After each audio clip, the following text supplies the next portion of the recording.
Y si te dijera que la historia de Adán y Eva no es un relato sobre fe ciega, sino el registro encriptado del experimento genético más ambicioso jamás realizado, y si cada palabra del Génesis fue cuidadosamente seleccionada para ocultar una verdad tan perturbadora que ha sido deliberadamente malinterpretada durante más de 3000 años, lo que estás a punto de descubrir no es teoría conspirativa. Es el resultado de décadas de análisis lingüístico, arqueológico y textual que los líderes religiosos han preferido mantener en las sombras. Porque cuando comprendas el verdadero significado de la palabra Elohim, cuando descifres lo que realmente significa que Dios creó al hombre a su imagen y semejanza, tu visión completa del origen humano cambiará para siempre. Déjame hacerte una pregunta que probablemente te ha inquietado desde la infancia. Cuando leíste por primera vez en el Génesis que Dios dijo, hagamos al hombre a nuestra imagen, ¿no te pareció extraño ese plural? ¿Por qué un Dios único habla en plural?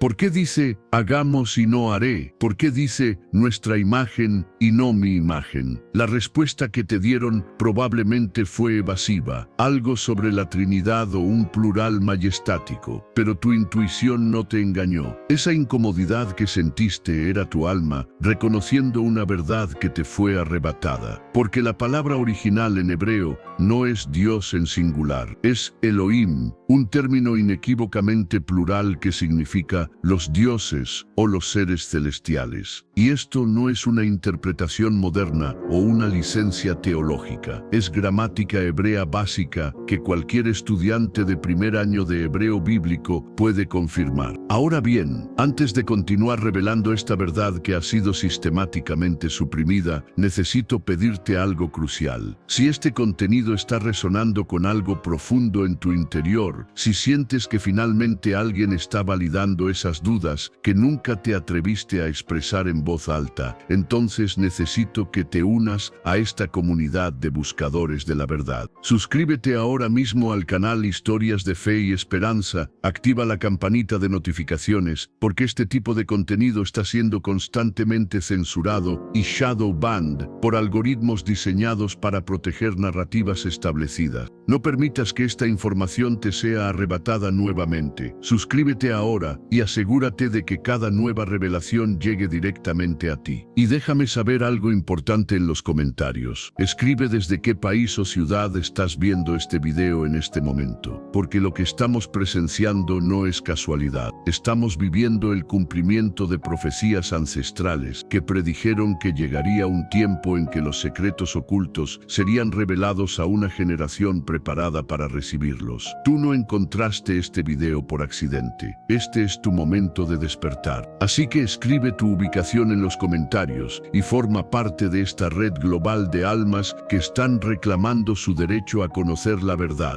Regresemos ahora al corazón de esta revelación. La palabra Elohim aparece más de 2500 veces en el Antiguo Testamento, y en incontables ocasiones los verbos que la acompañan están en plural. Los Elohim dijeron, los Elohim descendieron, los Elohim decidieron. Esto no es ambigüedad teológica, es evidencia lingüística irrefutable de que el texto original hablaba de múltiples seres, no de uno solo. Pero aquí es donde la manipulación se vuelve verdaderamente reveladora. Cuando los traductores griegos del siglo III a.C.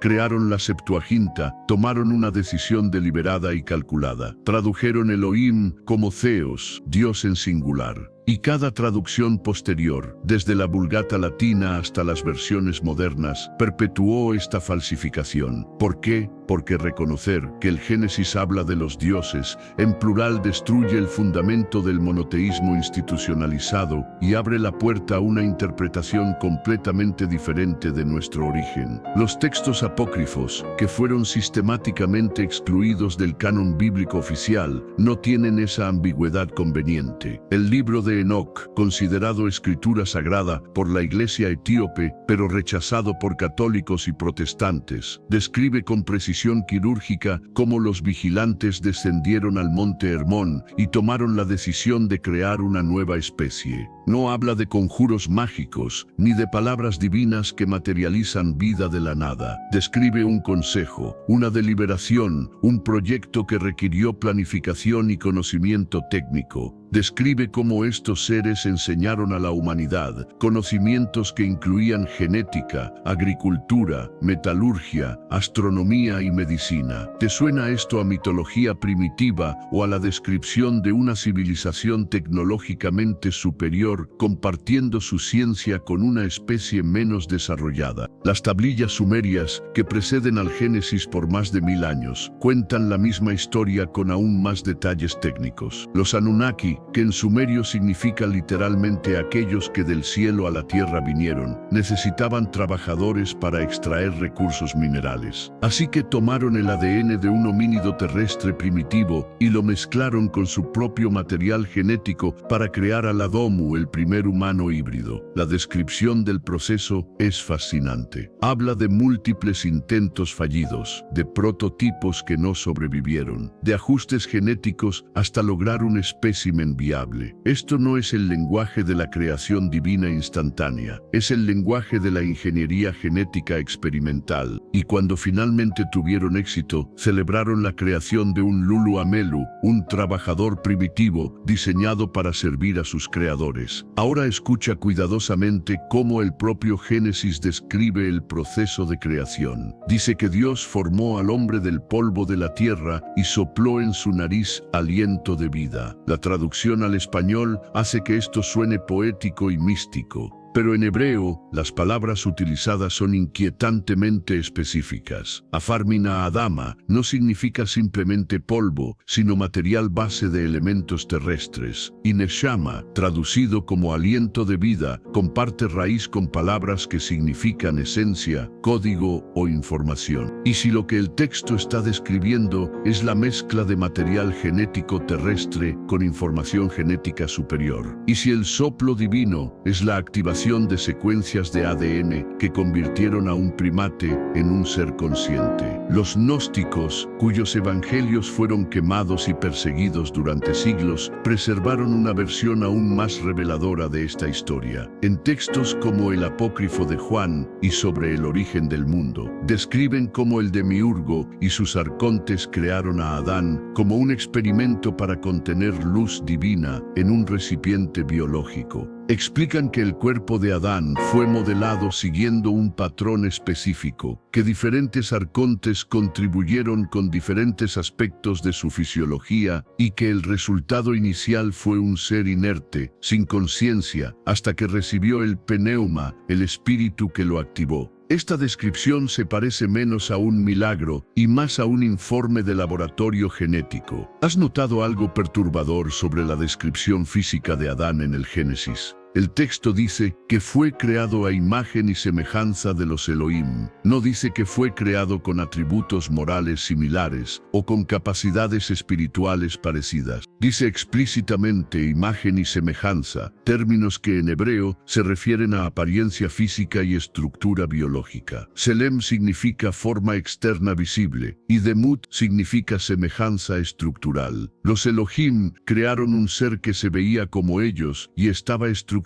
como ellos. Esto implica que los Elohim tenían cuerpos físicos, formas biológicas reconocibles. No eran espíritus etéreos sin forma, eran seres tangibles con biología compleja suficiente como para servir de plantilla para la creación humana. Y aquí está el detalle que hace que todo cobre sentido. El Génesis menciona que después de crear a Adán, los Elohim lo colocaron en el jardín del Edén para que lo labrara y lo guardase. ¿Guardarlo de qué? ¿De quién? Si Adán y Eva eran los únicos humanos en existencia, ¿qué amenaza podría haber? A menos que el Edén no fuera un paraíso místico, sino una instalación de investigación protegida. Un laboratorio donde el experimento genético más importante de la historia estaba siendo monitoreado y perfeccionado. Un lugar donde los Elohim podían observar el desarrollo de su creación en un ambiente controlado, aislado del resto del mundo primitivo que existía más allá de sus fronteras. Los textos antiguos describen el Edén con una precisión geográfica que contradice la idea de un lugar mítico. Mencionan ríos específicos, el Tigris y el Éufrates, que aún existen. Hablan de una ubicación en Mesopotamia, cuna de las primeras civilizaciones conocidas, y describen el jardín como un lugar cercado, protegido, con acceso restringido. Después de la expulsión de Adán y Eva, el Génesis dice que Dios colocó querubines con espadas de fuego para guardar la entrada. ¿Espadas de fuego? ¿No te recuerda esto a tecnología energética avanzada más que a seres angelicales con armas medievales? Los querubines, según las descripciones de Ezequiel, no eran bebés regordetes con alas. Eran entidades con múltiples rostros, ruedas dentro de ruedas, y una apariencia que aterrorizaba a quien los veía. Suenan menos como ángeles y más como guardias tecnológicos o dispositivos de seguridad automatizados. Tu alma siempre supo que había más en esta historia. Siempre sentiste que las explicaciones simplistas de catecismo no encajaban con la complejidad del texto bíblico. Y tenías razón, porque lo que te acaban de enseñar como mitología religiosa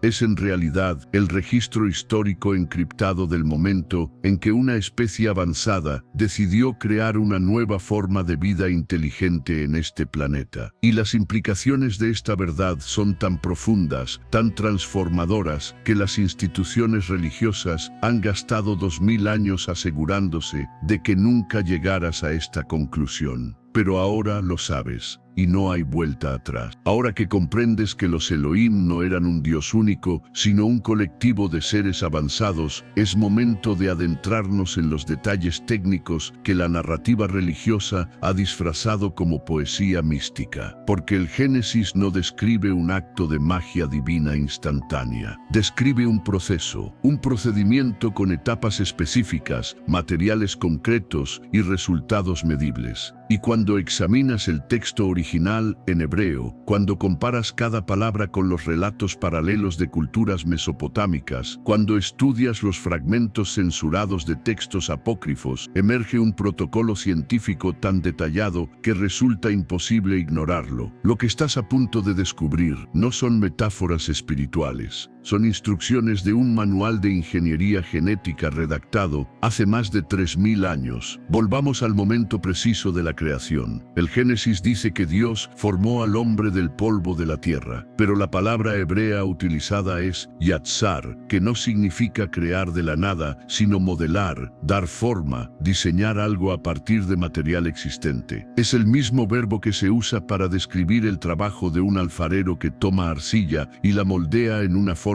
específica. Esto implica que el material base ya existía. No hubo generación espontánea. Hubo selección de materia prima, y esa materia prima era afar min adama, literalmente elementos terrestres, componentes biológicos del planeta. Los Elohim no crearon materia de la nada. Tomaron lo que ya estaba disponible en la tierra, ADN de homínidos existentes, y lo transformaron en algo nuevo. Las tablillas sumerias son brutalmente explícitas sobre este proceso. Describen cómo Enki, el científico jefe de los Anunnaki, y Ninursag, la especialista en medicina genética, experimentaron con múltiples prototipos antes de lograr un humano viable. Hablan de criaturas que nacieron con deformidades, que murieron prematuramente, que no podían reproducirse. Mencionan específicamente que necesitaron 14 intentos antes de crear un espécimen estable. 14. ¿Te das cuenta de lo que esto significa? No estamos hablando de omnipotencia divina que pronuncia una palabra y materializa vida perfecta. Estamos hablando de ensayo y error, de experimentación científica, de un proceso de perfeccionamiento gradual, que es exactamente lo que esperarías de ingeniería genética avanzada. El libro de Enoch añade otra capa fascinante a esta historia. Describe cómo los vigilantes, 200 seres celestiales, liderados por Shem y Asa, descendieron específicamente al monte Hermón y juraron entre ellos llevar a cabo un proyecto conjunto. No fue una decisión unilateral, fue un pacto colectivo que requirió consenso y coordinación. El texto menciona que enseñaron a los humanos primitivos conocimientos prohibidos, incluyendo farmacopea, manipulación de raíces y plantas, propiedades de hierbas medicinales y lo que el texto llama cortar raíces, un término término que muchos investigadores interpretan como manipulación de información genética básica. También enseñaron encantamientos que en el contexto de una civilización avanzada podrían ser fórmulas químicas o protocolos biológicos traducidos a un lenguaje que los primitivos pudieran entender. Pero aquí es donde el relato se vuelve verdaderamente perturbador. El Génesis menciona que después de formar al hombre del polvo, Dios sopló en sus narices aliento de vida. En hebreo, esto es Nishmat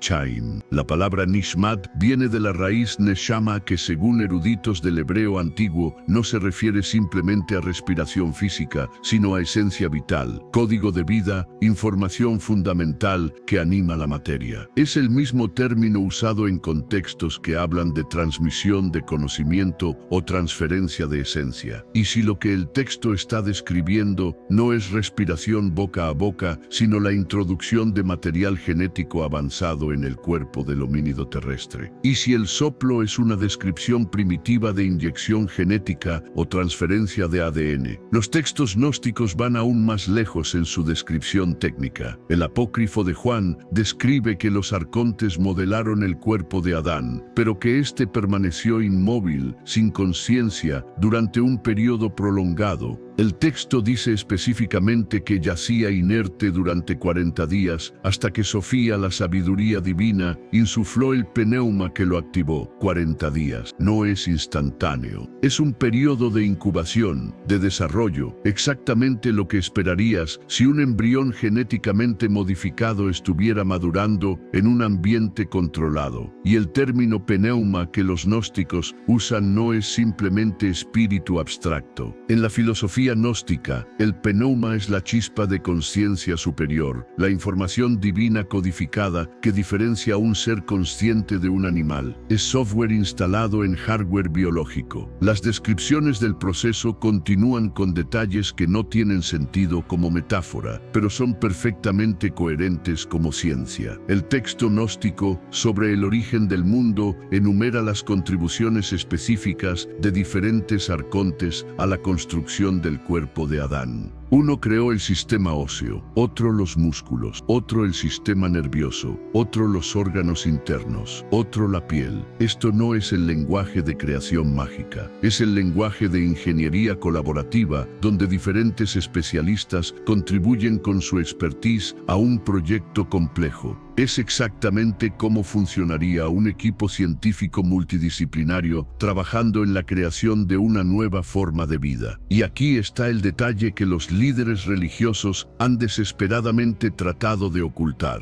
El Génesis dice que Adán fue creado a imagen y semejanza de los Elohim. Pero luego, cuando Adán y Eva tienen hijos, el texto cambia sutilmente el lenguaje. Dice que Set, el tercer hijo de Adán, nació a imagen y semejanza de Adán, no de los Elohim. ¿Por qué este cambio? Porque Adán fue un híbrido directo, un producto de ingeniería genética que combinaba ADN terrestre con material genético de los Elohim. Pero sus descendientes nacieron a través de reproducción natural. Eran copias de la copia, con una dilución gradual del material genético original de los creadores. Esta es precisamente la dinámica que esperarías en un experimento de hibridación donde la primera generación es creada artificialmente, pero las siguientes se reproducen biológicamente. Los textos mesopotámicos describen con precisión casi clínica los objetivos del experimento. Los Anunnaki necesitaban trabajadores que fueran lo suficientemente inteligentes para seguir instrucciones complejas, pero no tanto como para rebelarse o cuestionar su condición. Necesitaban fuerza física para labor manual, pero también capacidad cognitiva para operar herramientas y tecnología básica. El humano híbrido que diseñaron tenía que ser el equilibrio perfecto entre capacidad y obediencia. Y aquí está lo escalofriante. Las tablillas describen que deliberadamente limitaron ciertas capacidades, bloquearon partes del potencial genético que habían heredado de sus creadores. Dejaron secuencias de ADN inactivas, dormidas, para evitar que los humanos alcanzaran el mismo nivel de conciencia y poder que los Elohim poseían. ¿Has escuchado sobre el llamado ADN basura que constituye más del 95% de nuestro genoma?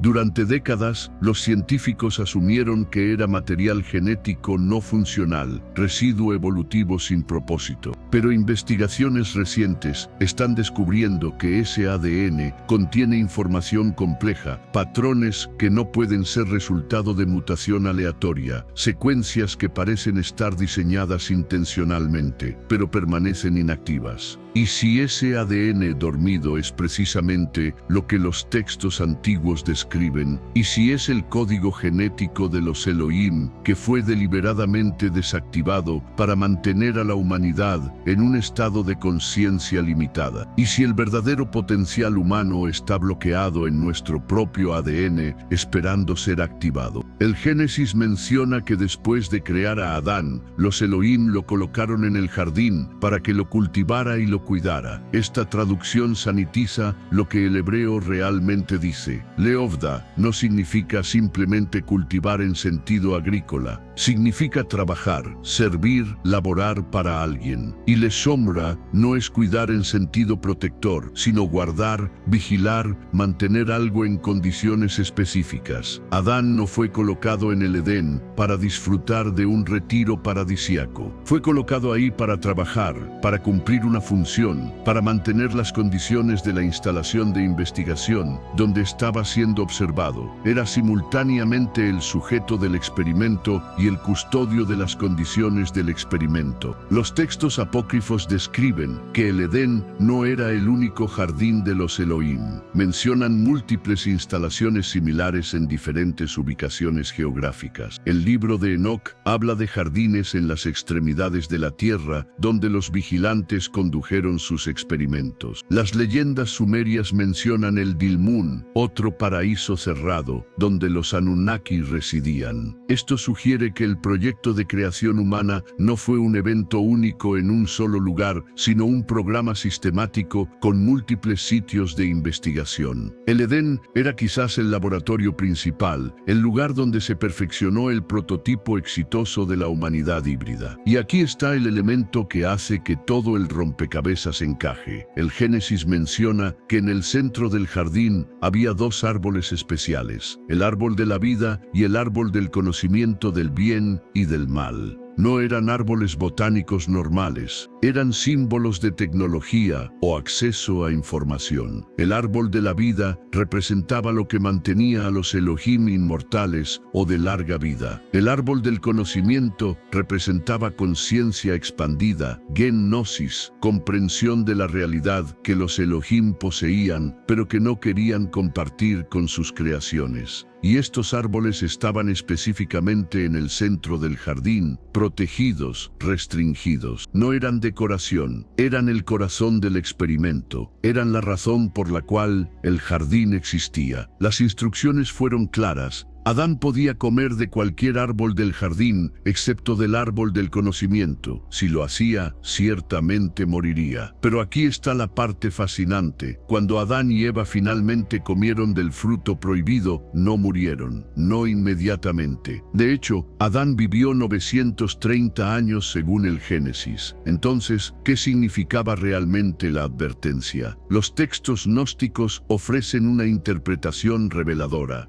Dicen que la muerte que los Elohim amenazaban no era física sino la muerte de la ignorancia, el despertar a la conciencia que terminaría con su utilidad como trabajadores obedientes. Los Elohim no querían que los humanos murieran físicamente, querían que permanecieran en un estado de conciencia limitada, vivos pero mentalmente dormidos, funcionales pero no despiertos. El proceso de creación que estos textos describen no es místico. Es metodológico, es experimental, es exactamente lo que una civilización avanzada haría si necesitara crear una especie de trabajadores adaptada a las condiciones específicas de un planeta. Tomaron el ADN local, lo mezclaron con su propio material genético, experimentaron hasta perfeccionar el diseño, limitaron deliberadamente ciertas capacidades y colocaron a los especímenes exitosos en instalaciones controladas para observación reproducción continua. Esto no es creación divina, es ingeniería genética, y las pistas están dispersas por todo el texto bíblico, esperando que alguien con ojos para ver finalmente las conecte. Tú ahora las estás viendo, y la imagen que revelan es más extraordinaria de lo que cualquier institución religiosa quiso que supieras. La historia de Eva es quizás el encubrimiento más brillante de todos, porque lo que te enseñaron como un cuento poético sobre una mujer naciendo de la costilla de un hombre es en realidad la descripción más antigua de clonación genética jamás registrada en texto humano. Y la razón por la cual esta verdad fue tan meticulosamente enterrada no tiene nada que ver con proteger la fe. Tiene todo que ver con proteger estructuras de poder patriarcales que no podían permitir que el mundo supiera que Eva fue el verdadero experimento perfeccionado, la versión mejorada, el prototipo que finalmente funcionó como los Elohim lo habían planeado. Prepárate para descubrir por qué la historia de Eva ha sido la mentira más estratégicamente perpetuada de la historia religiosa. Comencemos desmantelando la traducción que te han vendido durante siglos. El Génesis dice que Dios hizo caer a Adán en un sueño profundo, tomó una de sus costillas, cerró la carne en su lugar y de esa costilla formó a la mujer. La palabra hebrea traducida como costilla es tsela, y aquí está el problema explosivo que los traductores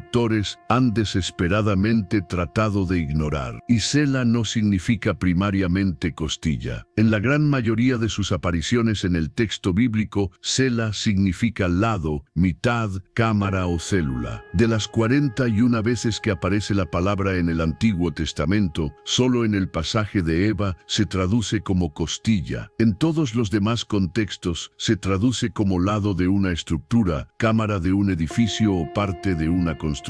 ¿Por qué este pasaje recibe un tratamiento especial? Porque traducirlo correctamente destruiría la narrativa de subordinación femenina. Si traduces tsela consistentemente con su uso en el resto de las escrituras, el pasaje diría que los Elohim tomaron parte del lado de Adán, material celular de su cuerpo, y lo usaron para construir a Eva. Esto no es poesía mística, es una descripción primitiva, pero sorprendentemente precisa de clonación.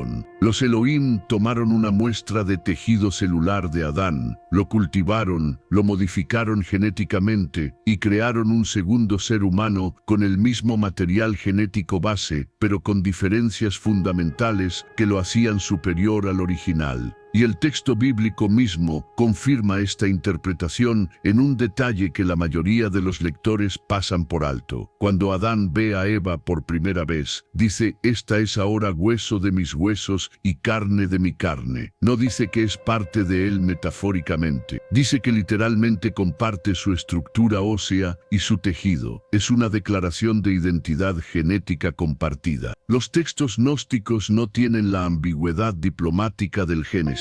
El texto conocido como Sobre el origen del mundo describe que cuando los arcontes intentaron crear a Eva, extrajeron el poder vital de Adán mientras dormía, lo refinaron y lo usaron para modelar un segundo ser que corrigiera las deficiencias del primero. El texto dice explícitamente que Eva fue diseñada para ser la instructora de vida, la portadora de gnosis, la que tendría acceso a conocimiento que Adán no poseía. No fue creada como ayudante subordinada, fue creada como la versión mejorada del experimento humano. Y esta verdad era tan peligrosa para las estructuras religiosas patriarcales que tenía que ser completamente invertida en la narrativa oficial. Las tablillas sumerias ofrecen aún más detalles técnicos fascinantes. Describen que después de crear al Adamu masculino, los Anunnaki experimentaron con crear una contraparte femenina que pudiera reproducirse. Los primeros prototipos masculinos no podían generar descendencia viable. Necesitaban ingeniería genética adicional para crear un sistema reproductivo funcional. Ninursag, la científica genetista principal, tomó material del Adamu existente, lo modificó para incluir el aparato reproductor femenino y creó a la Ti, literalmente la que da vida. El término sumerio ti tiene un doble significado deliberado. Significa tanto costilla como vida. Los escribas hebreos que compilaron el Génesis siglos después heredaron este juego de palabras y lo mantuvieron, pero la traducción al español perdió completamente la sutileza del original. Ahora escucha cuidadosamente lo que el Génesis revela sobre el momento de la creación de Eva. Dice que Dios hizo caer sobre Adán un sueño profundo. La palabra hebrea es tardema, que no es sueño ordinario sino un estado de inconsciencia profunda, casi comatosa. Es el mismo término usado cuando Abraham cae en trance profundo antes de recibir visiones. Es un estado inducido, no natural. Y si lo que el texto está describiendo es anestesia, y si Adán fue sedado farmacológicamente para un procedimiento médico, el texto continúa diciendo que Dios cerró la carne en su lugar, después de extraer la chela. Cerrar carne es lenguaje de sutura quirúrgica, no es metáfora poética.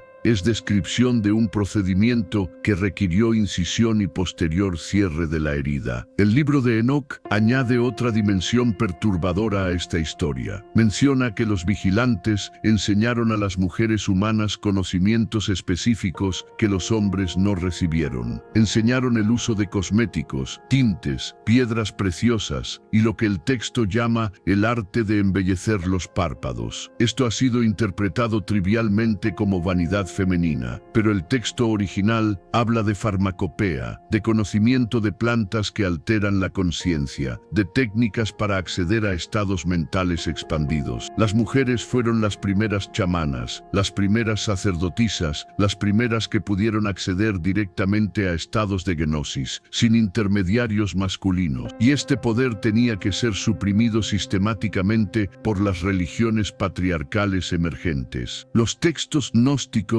describen a Eva con un título que ha sido deliberadamente malinterpretado durante siglos. La llaman Zo, que significa vida, pero también la instructora de vida o la que despierta. En el apócrifo de Juan, cuando los arcontes crean a Eva, el texto dice que ella recibió un nivel superior de pneuma de conciencia divina que Adán no poseía. Fue Eva quien primero reconoció la verdadera naturaleza de los Elohim. Fue Eva quien comprendió que el árbol del conocimiento no era una trampa sino una puerta. Fue Eva quien tomó la decisión consciente de activar el potencial latente que los creadores habían tratado de mantener bloqueado. Y por esta transgresión magnífica, por este acto de rebelión consciente contra la limitación programada, Eva ha sido demonizada como la portadora del pecado original. Pero aquí está la verdad que las instituciones religiosas no pueden permitir que comprendas. El llamado pecado original no fue desobediencia moral, fue despertar cognitivo, fue la activación de secuencias de ADN que los Elohim habían dejado dormidas. Y Eva no fue la débil que cayó en tentación, fue la valiente que se atrevió a reclamar el potencial completo de la conciencia humana. El texto gnóstico, la naturaleza de los arcontes, describe este momento con claridad devastadora. Dice que cuando Eva comió del árbol del conocimiento, sus ojos se abrieron y conoció su desnudez, lo que en lenguaje gnóstico significa que vio la verdadera naturaleza de su existencia. Comprendió que había sido creada como trabajadora limitada. Reconoció que los Elohim no eran dioses omnipotentes, sino científicos avanzados que la habían diseñado para servirles. Y aquí está el detalle más revelador de todos. El Génesis dice que después de que Eva comió del fruto, ella se lo dio a Adán. No lo tentó con engaños, no lo forzó con manipulación, simplemente compartió con él el conocimiento que había adquirido. Eva fue la primera maestra de la humanidad. Fue quien inició el proceso de despertar que transformó a los humanos de autómatas biológicos en seres conscientes capaces de cuestionar su propósito y trascender su programación. Y esta es precisamente la razón por la cual la narrativa patriarcal tuvo que convertirla en villana. Porque si Eva es heroína, entonces toda la estructura de culpa y redención que sostiene el cristianismo institucional se desmorona. Los primeros cristianos gnósticos veneraban a Eva, la consideraban la salvadora de la humanidad, la que trajo la luz del conocimiento a una especie diseñada para permanecer en ignorancia. Textos como el Evangelio de Felipe describen describen a Eva como madre de todos los vivientes, no en sentido biológico superficial, sino como la iniciadora del despertar consciente. Dicen que Eva vino a la existencia del pneuma, el espíritu divino, mientras que Adán vino solo de la psique, la mente animal. Esta jerarquía espiritual, donde lo femenino es superior en gnosis, era intolerable para los padres de la Iglesia del siglo III y IV, que estaban consolidando un cristianismo patriarcal y jerárquico. Cuando el emperador Constantino convocó el Concilio de Nicea, en el año 325, uno de los objetivos no declarados, pero fundamentales, fue erradicar cualquier texto o enseñanza que elevara lo femenino sobre lo masculino o que sugiriera que las mujeres tenían acceso directo a lo divino, sin mediación sacerdotal masculina. Los evangelios gnósticos, que celebraban a Eva, a María Magdalena y a las maestras femeninas de las primeras comunidades cristianas, fueron declarados heréticos, no porque fueran históricamente inexactos, sino porque eran políticamente inconvenientes para una estructura de poder que necesitaba mantener a las mujeres en roles subordinados. El análisis lingüístico del hebreo bíblico revela otra capa fascinante de supresión. Cuando Adán nombra a su compañera Eva, el texto hebreo usa chava, que viene de la raíz chaya, vivir o dar vida. Pero en hebreo antiguo, esta raíz también está conectada con palabras que significan enseñar, instruir, revelar. Eva no es solo madre de los vivientes en sentido reproductivo, es instructora de la vida consciente, la que enseña a otros cómo despertar del sueño programado. Su nombre mismo es un título que describe su función en el experimento genético de los Elohim, y esa función no era subordinación, era iniciación. Las tradiciones místicas judías preservadas en la Cábala contienen fragmentos de una historia aún más antigua sobre la primera compañera de Adán. Mencionan a Lilith, quien según estos textos fue creada simultáneamente con Adán del mismo material, no de su costilla. Lilith se negó a someterse a Adán, declaró su igualdad y abandonó el Edén voluntariamente. Fue demonizada como un espíritu maligno en la tradición posterior, pero los textos más antiguos la describen como la primera humana que rechazó la programación de subordinación. Si Lilith fue el primer prototipo femenino que resultó demasiado independiente, entonces Eva fue la segunda versión, diseñada con modificaciones que los Elohim esperaban que la hicieran más complaciente. Pero incluso con esos ajustes, Eva mantuvo suficiente autonomía para elegir el conocimiento sobre la obediencia. La historia de Eva, como experimento de clonación mejorado, explica anomalías biológicas que la ciencia moderna apenas está comenzando a comprender. Las mujeres tienen 2 cromosomas X, mientras que los hombres tienen X y el cromosoma, y es significativamente más pequeño y contiene mucho menos información genética. Desde una perspectiva de ingeniería genética, el diseño femenino 20º es más completo, más redundante, más resistente a mutaciones dañinas. Las mujeres tienen mayor longevidad, sistemas inmunológicos más robustos y mayor resistencia a enfermedades genéticas. Si estuvieras diseñando una especie nueva, el modelo femenino sería el más avanzado. El modelo masculino sería la versión simplificada creada para propósitos reproductivos. Esto invierte completamente la narrativa bíblica de Eva como derivada y secundaria. Y aquí está la verdad, que las estructuras religiosas patriarcales han ocultado con más ferocidad que ninguna otra. Eva no fue el subproducto de Adán. Adán fue el prototipo inicial. Eva fue el diseño perfeccionado. El experimento genético de los Elohim requería 2 versiones de la humanidad híbrida para permitir reproducción sexual. Crearon primero la versión simplificada, observaron sus limitaciones y luego crearon la versión mejorada que incorporaba las correcciones necesarias. Y esa versión mejorada resultó ser no solo biológicamente superior, sino también cognitivamente más avanzada, más capaz de acceder a estados de conciencia expandida, más propensa a cuestionar la autoridad programada. Eva era todo lo que los Elohim esperaban crear y también todo lo que temían. Y tú,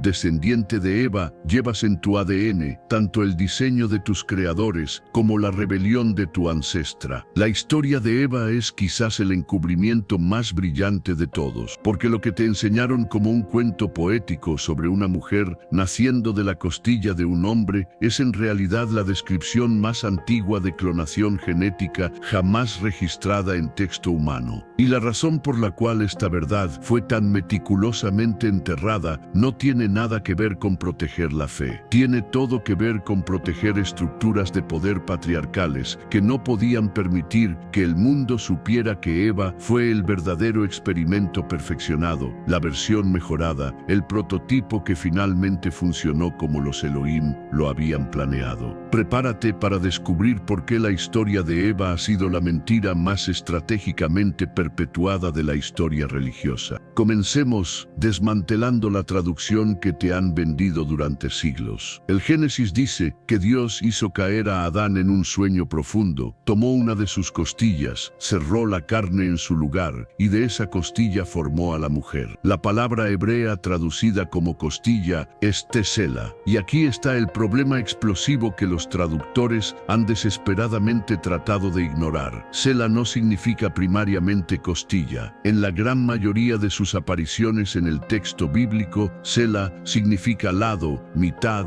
cámara o célula. De las 41 veces que aparece la palabra en el Antiguo Testamento, solo en el pasaje de Eva se traduce como costilla. En todos los demás contextos, se traduce como lado de una estructura, cámara de un edificio o parte de una construcción. ¿Por qué este pasaje recibe un tratamiento especial? Porque traducirlo correctamente destruiría la narrativa de subordinación femenina. Si traduces tsela consistentemente con su uso en el resto de las escrituras, el pasaje diría que los Elohim tomaron parte del lado de Adán, material celular de su cuerpo, y lo usaron para construir a Eva. Esto no es poesía mística, es una descripción primitiva, pero sorprendentemente precisa de clonación. Los Elohim tomaron una muestra de tejido celular de Adán, lo cultivaron, lo modificaron genéticamente y crearon un segundo ser humano con el mismo material genético base, pero con diferencias fundamentales que lo hacían superior al original. Y el texto bíblico mismo confirma esta interpretación en un detalle que la mayoría de los lectores pasan por alto. Cuando Adán ve a Eva por primera vez, dice: "Esta es ahora hueso de mis huesos y carne de mi carne". No dice que es parte de él metafóricamente. Dice que literalmente comparte su estructura ósea y su tejido. Es una declaración de identidad genética compartida. Los textos gnósticos no tienen la ambigüedad diplomática del Génesis. El texto conocido como Sobre el origen del mundo describe que cuando los arcontes intentaron crear a Eva, extrajeron el poder vital de Adán mientras dormía, lo refinaron y lo usaron para modelar un segundo ser que corrigiera las deficiencias del primero. El texto dice explícitamente que Eva fue diseñada para ser la instructora de vida, la portadora de gnosis, la que tendría acceso a conocimiento que Adán no poseía. No fue creada como ayudante subordinada. Fue creada como la versión mejorada del experimento humano. Y esta verdad era tan peligrosa para las estructuras religiosas patriarcales que tenía que ser completamente invertida en la narrativa oficial. Las tablillas sumerias ofrecen aún más detalles técnicos fascinantes. Describen que después de crear al Adamu masculino, los Anunnaki experimentaron con crear una contraparte femenina que pudiera reproducirse. Los primeros prototipos masculinos no podían generar descendencia viable. Necesitaban ingeniería genética adicional para crear un sistema reproductivo funcional. Ninhursag, la científica genetista principal, tomó material del Adamu existente, lo modificó para incluir el aparato reproductor femenino y creó a la Ti,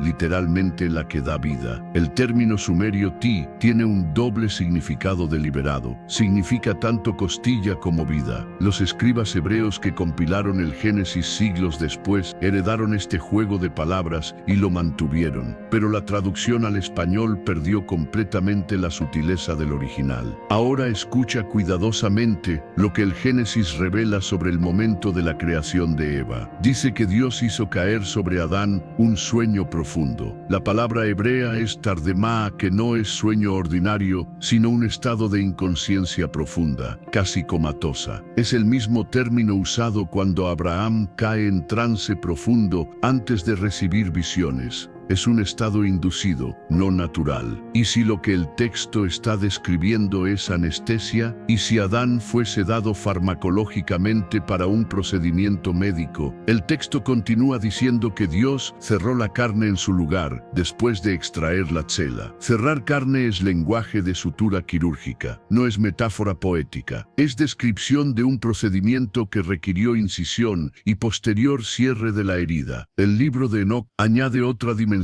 perturbadora a esta historia. Menciona que los vigilantes enseñaron a las mujeres humanas conocimientos específicos que los hombres no recibieron. Enseñaron el uso de cosméticos, tintes, piedras preciosas y lo que el texto llama el arte de embellecer los párpados. Esto ha sido interpretado trivialmente como vanidad femenina. Pero el texto original habla de farmacopea, de conocimiento de plantas que alteran la conciencia, de técnicas para acceder a estados mentales expandidos. Las mujeres fueron las primeras chamanas, las primeras sacerdotisas, las primeras que pudieron acceder directamente a estados de gnosis, sin intermediarios masculinos. Y este poder tenía que ser suprimido sistemáticamente por las religiones patriarcales emergentes. Los textos gnósticos describen a Eva con un título que ha sido deliberadamente malinterpretado durante siglos. La llaman Zoe, que significa vida, pero también la instructora de vida o la que despierta. En el apócrifo de Juan, cuando los arcontes crean a Eva, el texto dice que ella recibió un nivel superior de pneuma, de conciencia divina, que Adán no poseía. Fue Eva quien primero reconoció la verdadera naturaleza de los Elohim. Fue Eva quien comprendió que el árbol del conocimiento no era una trampa, sino una puerta. Fue Eva quien tomó la decisión consciente de activar el potencial latente que los creadores habían tratado de mantener bloqueado. Y por esta transgresión magnífica, por este acto de rebelión consciente contra la limitación programada, Eva ha sido demonizada como la portadora del pecado original. Pero aquí está la verdad que las instituciones religiosas no pueden permitir que comprendas. El llamado pecado original no fue desobediencia moral, fue despertar cognitivo, fue la activación de secuencias de ADN que los Elohim habían dejado dormidas.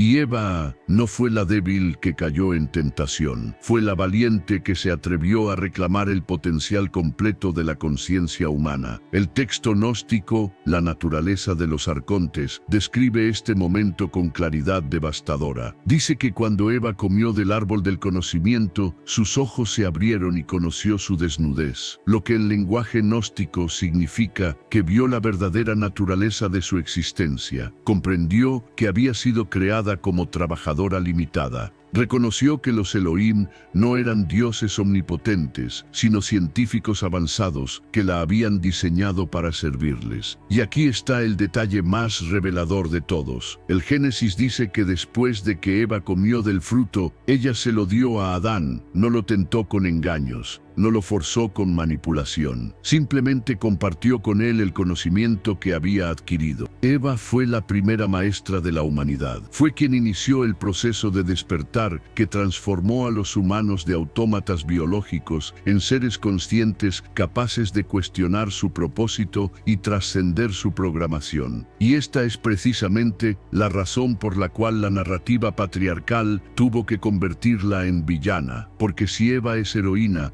entonces toda la estructura de culpa y redención que sostiene el cristianismo institucional se desmorona. Los primeros cristianos gnósticos veneraban a Eva. La consideraban la salvadora de la humanidad, la que trajo la luz del conocimiento a una especie diseñada para permanecer en ignorancia. Textos como el Evangelio de Felipe describen a Eva como madre de todos los vivientes, no en sentido biológico superficial, sino como la iniciadora del despertar consciente. Dicen que Eva vino a la existencia del pneuma, el espíritu divino, mientras que Adán vino solo de la psique, la mente animal. Esta jerarquía espiritual, donde lo femenino es superior en gnosis, era intolerable para los padres de la Iglesia del siglo III y IV, que estaban consolidando un cristianismo patriarcal y jerárquico. Cuando el emperador Constantino convocó el Concilio de Nicea en el año 325, uno de los objetivos no declarados, pero fundamentales, fue erradicar cualquier texto o enseñanza que elevara lo femenino sobre lo masculino o que sugiriera que las mujeres tenían acceso directo a lo divino sin mediación sacerdotal masculina. Los evangelios gnósticos que celebraban a Eva, a María Magdalena y a las maestras femeninas de las primeras comunidades cristianas fueron declarados heréticos, no porque fueran históricamente inexactos, sino porque eran políticamente inconvenientes para una estructura de poder que necesitaba mantener a las mujeres en roles subordinados. El análisis lingüístico del hebreo bíblico revela otra capa fascinante de supresión. Cuando Adán nombra a su compañera Eva, el texto hebreo usa chavá, que viene de la raíz chaya, vivir o dar vida, pero en hebreo antiguo, esta raíz también está conectada con palabras que significan enseñar, instruir, revelar. Eva no es solo madre de los vivientes en sentido reproductivo, es instructora de la vida consciente, la que enseña a otros cómo despertar del sueño programado. Su nombre mismo es un título que describe su función en el experimento genético de los Elohim, y esa función no era subordinación, era iniciación. Las tradiciones místicas judías preservadas en la Cábala contienen fragmentos de una historia aún más antigua sobre la primera compañera de Adán. Mencionan a Lilith, quien según estos textos fue creada simultáneamente con Adán del mismo material, no de su costilla.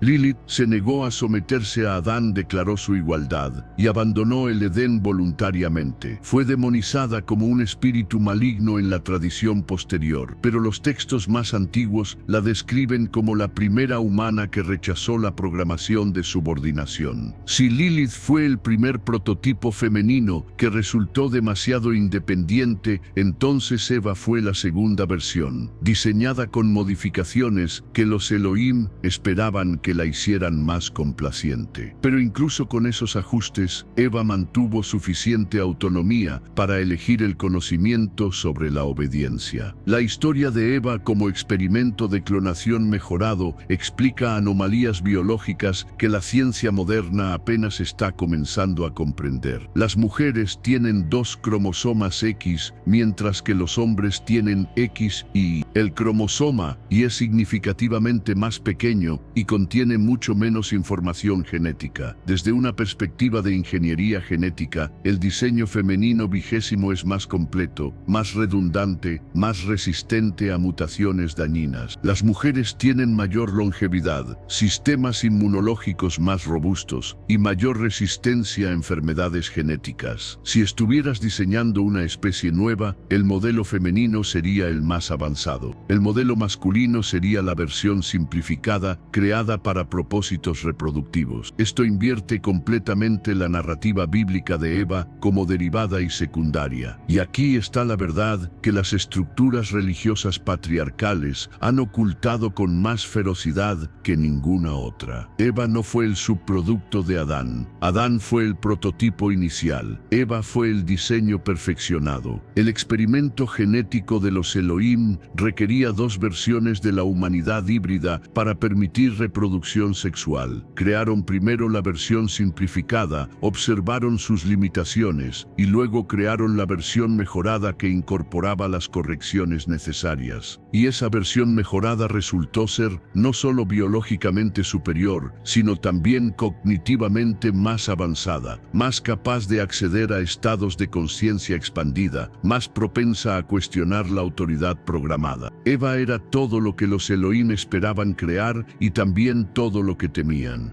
Y tú, descendiente de Eva, llevas en tu ADN tanto el diseño de tus creadores como la rebelión de tu ancestra. La historia de Eva es quizás el encubrimiento más brillante de todos, porque lo que te enseñaron como un cuento poético sobre una mujer naciendo de la costilla de un hombre es en realidad la descripción más antigua de clonación genética jamás registrada en texto humano. Y la razón por la cual esta verdad fue tan meticulosamente enterrada no tiene nada que ver con proteger la fe, tiene todo que ver con proteger estructuras de poder patriarcales que no podían permitir que el mundo supiera que Eva fue el verdadero experimento perfeccionado, la versión mejorada, el prototipo que finalmente funcionó como los Elohim lo habían planeado. Prepárate para descubrir por qué la historia de Eva ha sido la mentira más estratégicamente perpetuada de la historia religiosa. Comencemos desmantelando la traducción que te han vendido durante siglos. El Génesis dice que Dios hizo caer a Adán en un sueño profundo, tomó una de sus costillas, cerró la carne en su lugar y de esa costilla formó a la mujer. La palabra hebrea traducida como costilla es tesela.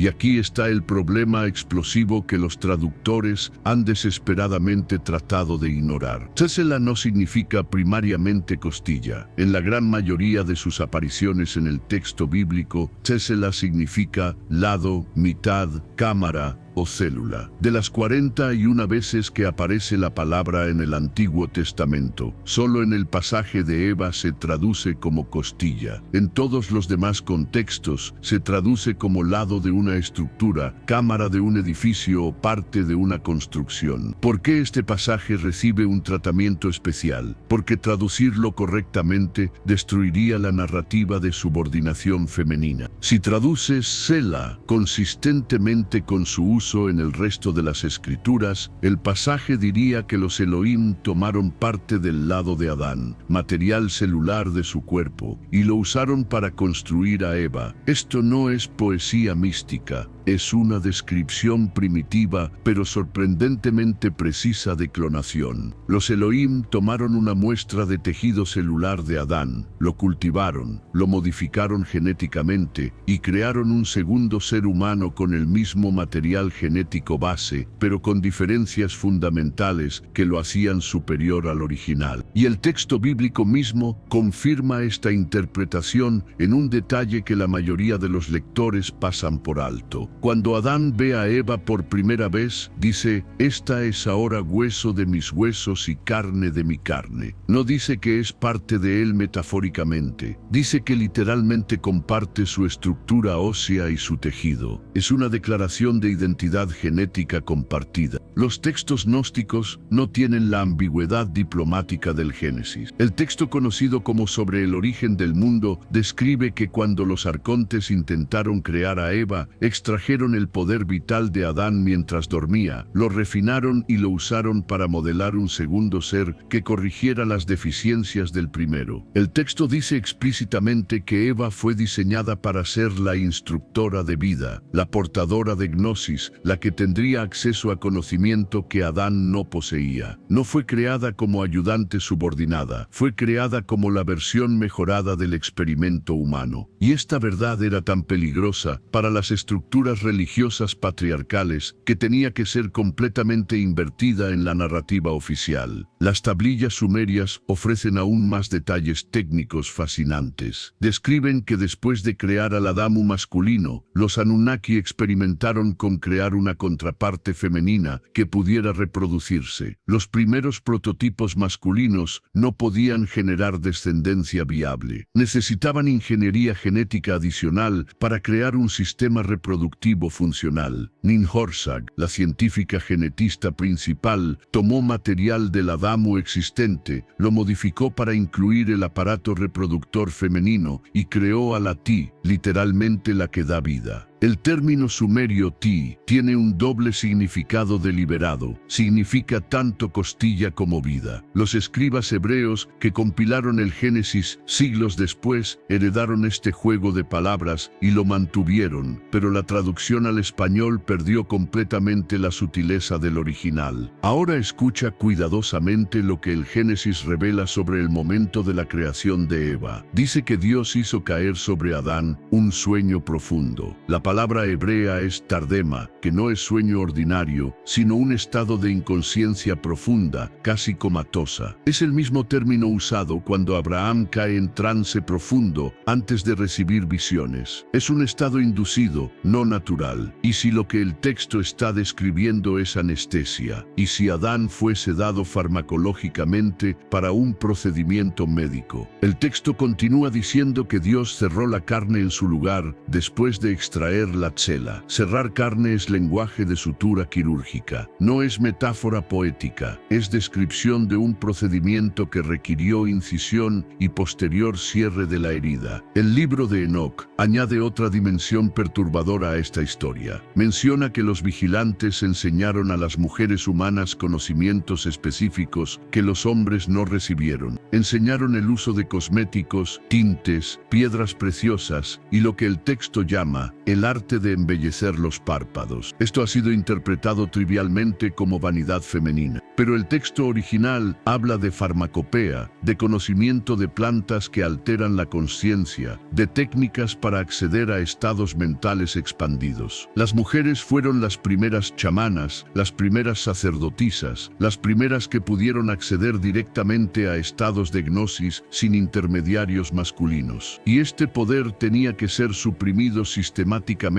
por las religiones patriarcales emergentes. Los textos gnósticos describen a Eva con un título que ha sido deliberadamente malinterpretado durante siglos. La llaman Zoe, que significa vida, pero también la instructora de vida o la que despierta. En el apócrifo de Juan, cuando los arcontes crean a Eva, el texto dice que ella recibió un nivel superior de pneuma, de conciencia divina, que Adán no poseía. Fue Eva quien primero reconoció la verdadera naturaleza de los Elohim. Fue Eva quien comprendió que el árbol del conocimiento no era una trampa sino una puerta. Fue Eva quien tomó la decisión consciente de activar el potencial latente que los creadores habían tratado de mantener bloqueado. Y por esta transgresión magnífica, por este acto de rebelión consciente contra la limitación programada, Eva ha sido demonizada como la portadora del pecado original. Pero aquí está la verdad que las instituciones religiosas no pueden permitir que comprendas. El llamado pecado original no fue desobediencia moral, fue despertar cognitivo, fue la activación de secuencias de ADN que los Elohim habían dejado dormidas. Y Eva no fue la débil que cayó en tentación. Fue la valiente que se atrevió a reclamar el potencial completo de la conciencia humana. El texto gnóstico, la naturaleza de los arcontes, describe este momento con claridad devastadora. Dice que cuando Eva comió del árbol del conocimiento, sus ojos se abrieron y conoció su desnudez, lo que en lenguaje gnóstico significa que vio la verdadera naturaleza de su existencia. Comprendió que había sido creada como trabajadora limitada. Reconoció que los Elohim no eran dioses omnipotentes, sino científicos avanzados que la habían diseñado para servirles. Y aquí está el detalle más revelador de todos. El Génesis dice que después de que Eva comió del fruto, ella se lo dio a Adán. No lo tentó con engaños, no lo forzó con manipulación. Simplemente compartió con él el conocimiento que había adquirido. Eva fue la primera maestra de la humanidad. Fue quien inició el proceso de despertar que transformó a los humanos de autómatas biológicos en seres conscientes capaces de cuestionar su propósito y trascender su programación. Y esta es precisamente la razón por la cual la narrativa patriarcal tuvo que convertirla en villana. Porque si Eva es heroína, entonces toda la estructura estructura de culpa y redención que sostiene el cristianismo institucional se desmorona. Los primeros cristianos gnósticos veneraban a Eva, la consideraban la salvadora de la humanidad, la que trajo la luz del conocimiento a una especie diseñada para permanecer en ignorancia. Textos como el Evangelio de Felipe describen a Eva como madre de todos los vivientes, no en sentido biológico superficial, sino como la iniciadora del despertar consciente. Dicen que Eva vino a la existencia del pneuma, el espíritu divino, mientras que Adán vino solo de la psique, la mente animal. Esta jerarquía espiritual, donde lo femenino es superior en gnosis, era intolerable para los padres de la Iglesia del siglo III y IV, y estaban consolidando un cristianismo patriarcal y jerárquico. Cuando el emperador Constantino convocó el Concilio de Nicea en el año 325, uno de los objetivos no declarados, pero fundamentales, fue erradicar cualquier texto o enseñanza que elevara lo femenino sobre lo masculino o que sugiriera que las mujeres tenían acceso directo a lo divino, sin mediación sacerdotal masculina. Los evangelios gnósticos que celebraban a Eva, a María Magdalena y a las maestras femeninas de las primeras comunidades cristianas fueron declarados heréticos, no porque fueran históricamente inexactos, sino porque eran políticamente inconvenientes para una estructura de poder que necesitaba mantener a las mujeres en roles subordinados. El análisis lingüístico del hebreo bíblico revela otra capa fascinante de supresión. Cuando Adán nombra a su compañera Eva, el texto hebreo usa chava, que viene de la raíz chaya, vivir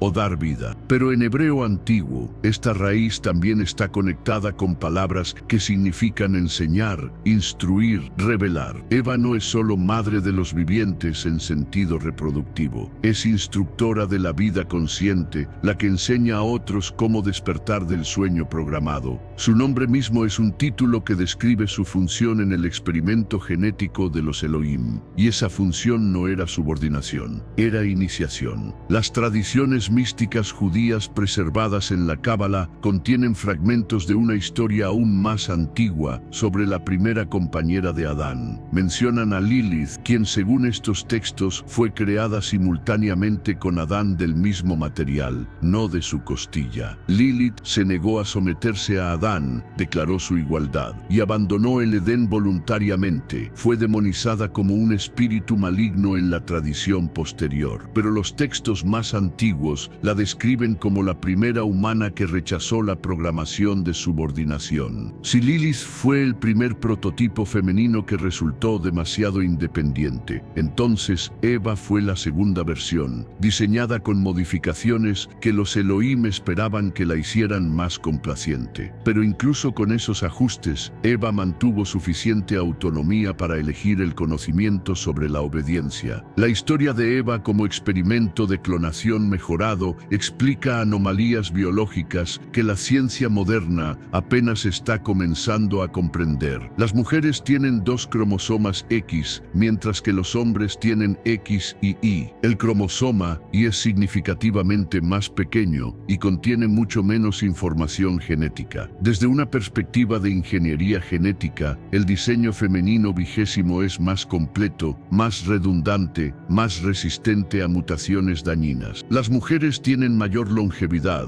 sistemas inmunológicos más robustos y mayor resistencia a enfermedades genéticas. Si estuvieras diseñando una especie nueva, el modelo femenino sería el más avanzado. El modelo masculino sería la versión simplificada creada para propósitos reproductivos. Esto invierte completamente la narrativa bíblica de Eva como derivada y secundaria. Y aquí está la verdad que las estructuras religiosas patriarcales han ocultado con más ferocidad que ninguna otra. Eva no fue el subproducto de Adán. Adán fue el prototipo inicial. Eva fue el diseño perfeccionado. El experimento genético de los Elohim requería 2 versiones de la humanidad híbrida para permitir reproducción sexual. Crearon primero la versión simplificada, observaron sus limitaciones y luego crearon la versión mejorada que incorporaba las correcciones necesarias. Y esa versión mejorada resultó ser no solo biológicamente superior, sino también cognitivamente más avanzada, más capaz de acceder a estados de conciencia expandida, más propensa a cuestionar la autoridad programada. Eva era todo lo que los Elohim esperaban crear, y también todo lo que temían. Y tú, descendiente de Eva, llevas en tu ADN tanto el diseño de tus creadores como la rebelión de tu ancestra.